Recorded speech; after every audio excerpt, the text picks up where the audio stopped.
No, the sun is shining out there. It's Friday evening. I'm saying hello, I want a response. Welcome to the renewed, revamped Highfields Centre. You've all been around it, haven't you? You've all actually had a look. Isn't it excellent? Right, the next thing we want is for you to use it, to make sure we make full use of it, because it took a long time and a lot of effort for us to get to this level. So I'd like to congratulate the staff who've worked on getting the monies together, putting everything together.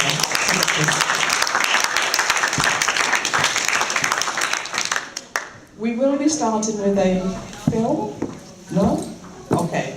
What? That's the difficulty when I don't have a program, right? I'm just ad-libbing on this. We do know. It's here. You do know. We were waiting for. Say a few words of thanks in relation to these works. Firstly, I want to thank the funders. David Chater, the head of funding, will be speaking a bit later on from Part to Change. They kept faith with us through all the turbulence we suffered and experienced in relation to getting these works off the ground, especially commissioned DVD in a little while. Tim Beals, our project designer, who's unfortunately not able to be with us, the builders, ICM, and the electrical contractors with many challenges. The road to community governance was littered with challenges over a 13-year period, and we captured that on our video, which you can see on our website. And tonight we will be screening the journey to economic independence, the specially commissioned video. It's been a difficult few years, faced with all of the cutbacks we experienced when the city mayor decided to withdraw all of the contracts, move all of the services away from here, loss of £527,000 in actual monies that we received, plus another £300,000 of monies in terms of their directly managed staff they pulled out of here. That would have killed off most firms, certainly the third sector firms, agencies. But we went through all of that and took up that challenge, not as individuals, but as a team of workers, as users and staff and governing body. You know, a people's-oriented service can only be continued if the people reduce what they're receiving. And our staffing budget was cut from over 400,000 to less than 200,000. Now that is not something you will see in many places, anywhere in this country. People are out there on the streets about the 1% and 2% pay awards that have not been granted. Here it's not been about 1% and 2%, it's been about 50–60% cuts on pay. But the folk have carried on and kept faith. So a big thank you to all of them for doing so. I would take a look at the website, and so I would know more about the centre and be able to say something about what you do here.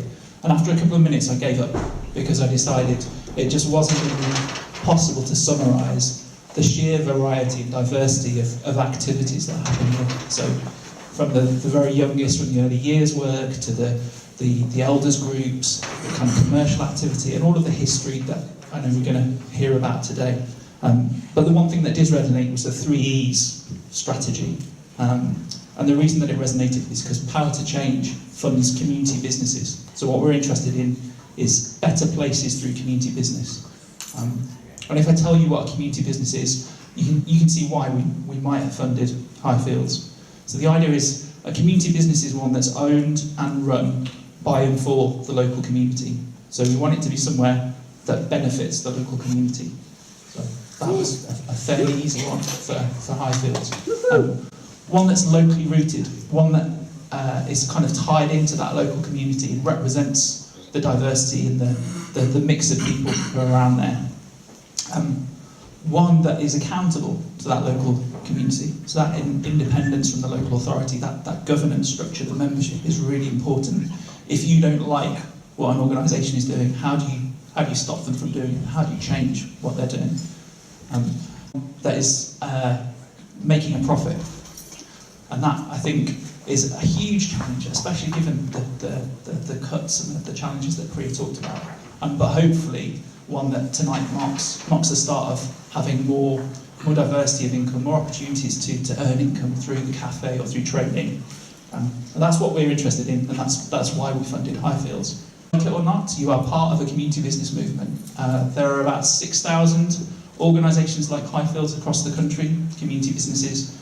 They employ 35,000 people and have around 120,000 volunteers. So right across England, there's this rich diversity of community bakeries, community libraries, a fair few community pubs. There's a community swimming pool near me in Sheffield, and lots of anchor organisations like Highfields that people care passionately about, that want to see stay within their community and want to see run services for them. And we first gave Highfields a grant, I think in August 2016. We first signed the letter and said, yes, we'll back the project, thinking that it would move very quickly, the lease would be signed, you'd be able to get on with the work. And then I think in December, Priya and the team had something of a shock. There was a visit, some issues were raised, there was further work and further cost that was needed, and the threat that the lease wouldn't be available. So we had a very good individual who came out, who talked to Priya, who talked to the team, but the confidence in the capacity of the organisation was still there. The confidence in the idea of what was trying to be done, that was still there. And the confidence that the community was behind this was really clear and really well evidenced. Fairly easy. Highfields have been working here for 40 years. We've been in operation for 3, and you will be here long after we've gone, when we've spent all the money. We stuck by you. We found a little bit more money, not all of the extra money that was needed, but some more. I guess from talking to Priya, we just gave you time. We just said, the offer will stay there. Take your time, work out how you can make this happen. Ultimately, that risk wasn't really our risk. So if things had gone wrong, I would have had a difficult conversation with my boss, or maybe the directors of the organisation had to explain where that money had gone. I was never at risk of taking a 50% pay cut, like some of the staff team here. I was never at risk of losing a centre that had been built up over 40 years. That risk for organisations rests with those organisations, and I think more funders need to recognise that and need to be willing to kind of back the communities and the organisations. I'm glad to hear that Sport England did likewise. I hope we continue to stick with organisations when things go wrong, and I hope that we see more success stories when things start to get wobbly, because I think, as you can see tonight, as we'll see on the video, the prize is really worth it. So good luck for the next 40 years. Thank you for having me.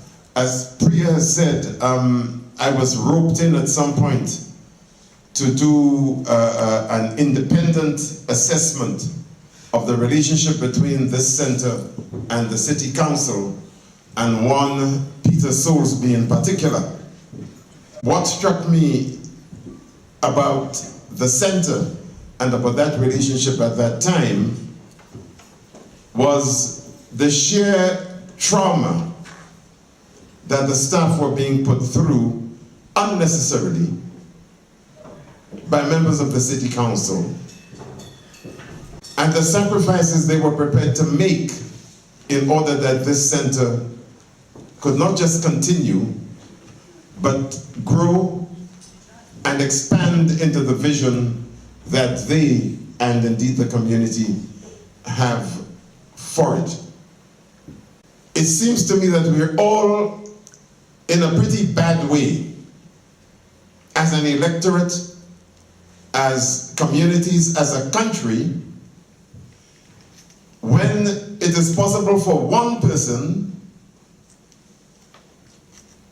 without any accountability, it would seem, to harass a community organization and the people who constitute it and use the center that the association has put in place for 40 years. For one person to do that willfully, self-indulgently, and without any concern whatsoever about the damage that he was causing to the community. He could say what he likes about Priya or any other member of staff in this place. He could think what he likes about them. What he does not have the right to do is to abuse his power as a public servant, and that is what he is. His office is about service. As a public servant, to destroy life chances for members of this community. Because that's what it amounts to. And you only got to look at the work that the community was doing, continues to do, in laying on lifelong learning provision within this place. From the very young to the very old. And in a manner that is not imposing on people what the center thinks they should have. But organically, this place is a shining example of what communities all around the country should be about, and many are working in this particular manner. A tribute to the people of Highfields and all the adjacent areas, and to the staff of this place, that you've kept your nerve, you've made the sacrifices, you have stood by the values you espouse, and you have, above all, given back to people the belief that by acting together, you could bring about change. To us is how fragile our local democracy is. You saw in that clip, I was expressing concern about the fear, tangible fear, that I found amongst elected members from this area. Councillors whom people elected to serve them were reluctant to engage with the process for fear of what Soulsby would do or say. Represent the interests of the people who elected them for fear of what Peter Soulsby might do or say. People of this area have a right to expect better. And what this place represents, especially in Highfields, given its demography, in terms of ethnicity, age spread, levels of deprivation, lack of opportunities, this represents a powerhouse of community action and community responses where people take charge of their own destiny and organize themselves in order to better their lives and improve their circumstances. That is what it represents. It is frankly evil that the city council, as the body elected by the people of this city, could position itself in opposition to the community of Highfields and to this center. Effectively, that is what it represents. And the fact that a body of elected councillors had no power to ensure that that one man didn't have the right to be such a vandal must give all of us pause and cause for concern. But fundamentally, it is the power of the people. When people organize themselves around their interests and around the issues that affect their lives and can hold elected bodies to account, it is then that we begin to see change. It is then that we begin to see an executive not superimposing itself upon people, but acting and promulgating laws and policies, etc., that actually reflect the needs of people and the kind of society we want to build. This center, the young people who use it, the challenges that they face, and the lack of assistance they have generally, particularly from local authorities, in meeting those challenges, whether it be in terms of youth service provision, counseling provision that's available to them, or whatever else. All of those things are in such decline that it is frankly miraculous that in a period of austerity, where we're dealing with food banks and people losing their homes because they cannot afford to live and pay the rents, etc., this center could have survived that financial crisis imposed, as the video said, by the city council itself, without any regard for the impact that that would have on the lives of people in this area. So Priya, once again, thank you for the leadership that you give. My sister Iris, similarly, leading the governors, the management committee of this center, and every single member of staff and every volunteer. It has been a team effort. It's been a joint effort, and people have not moaned, but have willingly agreed to take those staff cuts, to work long hours, and to keep faith with the community in this area in a manner that the City Council itself has patently failed to do.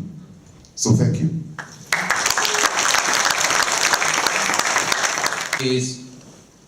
Much has been said about my role in all of the developments that's happened here over the last 30 plus years. And yes, it's important to have somebody fronting up and taking the cudgels to the agencies and people to whom those cudgels need to be addressed to. I don't mean literally cudgels, but words are equally powerful. But I can only do that because of the trust and confidence I have in the team back here. The governing body on the one hand, but particularly the staff. In order for me to be able to go out there and make the case, I need to have the confidence that there is a staff team that's on the ball and able to keep the show going. And when I joined the centre, all that decades ago, there's been different teams of staff that we formed for the different decades, the 80s, the 90s, the 2000s, and now the 2010s. And one person has been consistent throughout that journey in ensuring that the centre functioned, that the centre's operations, whether in terms of the building work, the building program, the health and safety, the premises work, and so on and so forth, as well as being the first point of call for all inquiries, whether it's a booking, whether it's a staff member that wants clarification of their holidays, or somebody who wants to just have a chat. They don't come to me. They go to that person. And that person has been taken for granted for so many years. And so this evening, we want to recognize that work. This Power to Change funded works would not have happened without that person, because in the absence of a premises officer, that person was the one who came here every morning at 7 o'clock, before 7 o'clock, to let the builders in to come and do their work. I said, look, 8 o'clock is fine, I'll get in for 8. And I was told, in no uncertain terms, builders like to make an early start and finish early. So I will come in. And now our cleaner, unfortunately, suffered a bereavement. Her daughter passed away, so she's experienced all of that trauma and has been off work for the last 2 months. Recognise is the work that's been done from 7 that morning, every morning. So we've got something to present to her, and to do that presentation, I'm going to call Gus to do the honours, please.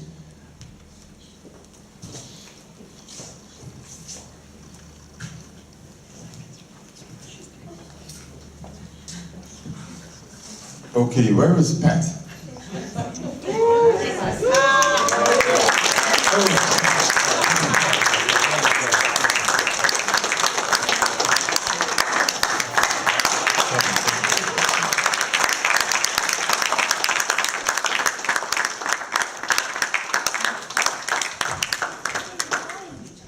Thank you. And that's heartfelt. As you know, I've known the centre forever. Although from time to time I won't be around for a long time, nevertheless, it's always so reassuring to get some updates from yourself. You know about every brick in this place. And it's, you know, I would ring and you would be able to tell me everything that's gone on for the last 6 months. And what I can do to assist, who I could speak to in Parliament, blah, blah, blah, blah, blah. And so, no, seriously, it is really a lifetime achievement that you have been enabled and have enabled so many, especially as Priya was saying, new teams of staff to be grounded, the inductions that you've done, the one-to-one counseling you've done, and all of that. So, and of course, always wanting to fade into the background. Like now, if you could run away, yes. But no. And then that isn't all. In recognition of all that Priya has said, we will be naming the lounge Garden Lounge.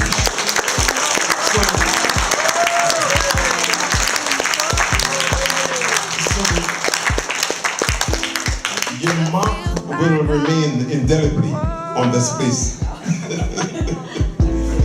Have you